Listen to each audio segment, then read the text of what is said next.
Salamu alaikum. Amu alaiki assalam. Sannu. Yawwa ya aka yi kuma na kin shigo gadan-gadan haka.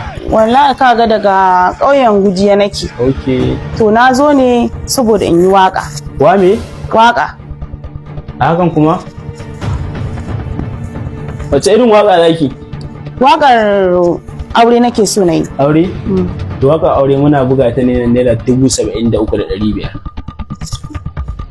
73,500 har da 500. Kwarai kuwa last card. Waka soyayya fa. Waka soya 25,000. Kawai ka ci uwar kowa rainin hankali. To ko manyan studio da muke zuwa yan ƙauyen mu muke zuwa muke yi ba sa mana rainin hankali kamar yadda kai in zo ka rasa kuɗin da zaka gaya daga 70,000 sai ka har me zaka samu a cikin waka da zaka gaya min haka. Dan sa miki autotone, dan sa miki reverse. Kin ga kuwa na sa miki autotone na sa miki reverse ba duk studio zaki je a miki irin aikin da nake ba. Kai ba ƙarya ne wallahi. Ke ya zaki zo guri na zan miki aiki ki dinga ce min ƙarya ne. A to ai gani ne ka zo min da wata magana ta rainin wayo. Duk ga manyan studio can misali idan zaka je bai fa an shi 10,000 15,000 ba kai yanzu ka raina hankali saboda ka gani ya ƙauye. Kisa ku ji murya ku tana yan hawa. An gaya maka ni ya ƙauye ce?